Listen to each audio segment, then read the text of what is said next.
If you care about how ordinary people actually survived the Second World War, not just how armies fought it, this is the kind of knowledge that matters.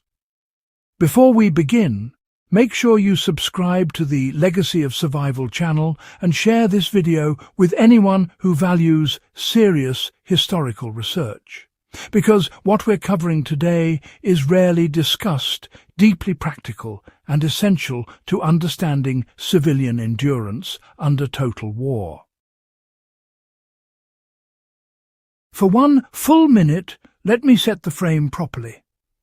When food systems collapsed during the Second World War, survival didn't hinge on secret bunkers or black market luxury. It depended on knowledge passed quietly between neighbours, grandparents and school teachers.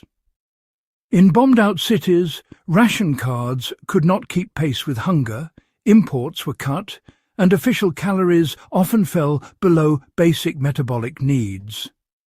What filled the gap were plants growing through cracks in sidewalks, railway embankments, abandoned lots, and bomb rubble. These weren't exotic survival foods, they were weeds that had always been there, ignored in peacetime, but suddenly reclassified as food. Urban foraging during WWII wasn't desperation theatre. It was organised, learned, and in many cases quietly encouraged by authorities who understood that weeds were calories the state didn't have to supply. In cities like London, Berlin and Warsaw, siege conditions weren't abstract. Shipping lanes were attacked, rail infrastructure was bombed, and rural produce often never reached urban markets. Rationing systems were carefully calculated but fragile. When winter hit, or bombing intensified, official food distribution lagged. City dwellers adapted by expanding their definition of food. Foraging knowledge was especially strong among older residents who remembered pre-industrial diets, countryside childhoods, or famine conditions after the First World War.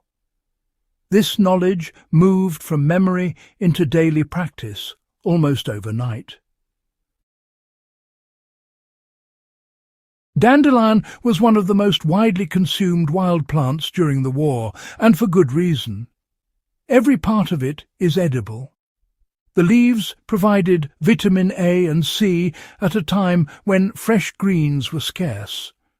Roots were roasted and ground as a coffee substitute when imports vanished. Flowers were fermented into mild wines or syrups for calories and morale. A Berlin family might dig roots from a bombed park in early spring, dry them in a low oven, and stretch their coffee ration for weeks. The practical lesson here is simple. When applying this knowledge today, the key is seasonality. Leaves are best before flowering, roots after the first frost, and flowers at full bloom. We civilians didn't guess this. They knew it.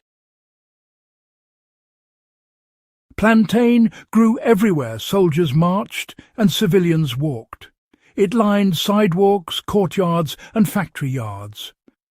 During the war, it served a dual role. The leaves were eaten as greens when young, boiled to remove bitterness, and combined with potatoes or grain porridge.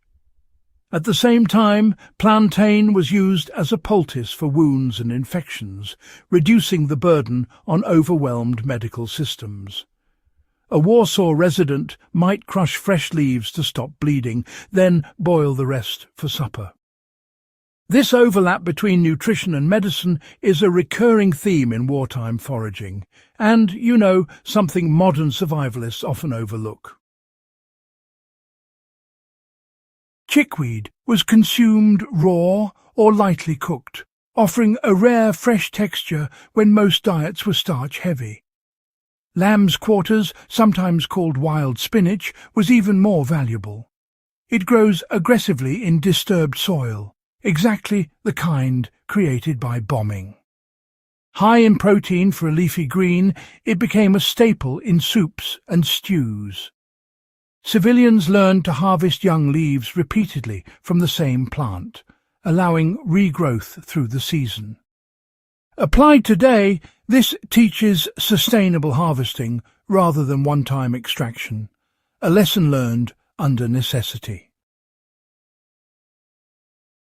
Stinging nettles were feared before the war and relied upon during it. Once cooked, the sting disappears, leaving a nutrient-dense green high in iron and calcium. Nettles were often one of the first edible plants available in early spring, precisely when winter rations were exhausted. Londoners gathered them along canals and rail lines, wearing gloves or wrapping hands in cloth. The practical step here is understanding preparation. Nettles must be blanched or dried. WWII foragers taught children this early, because mistakes meant hunger.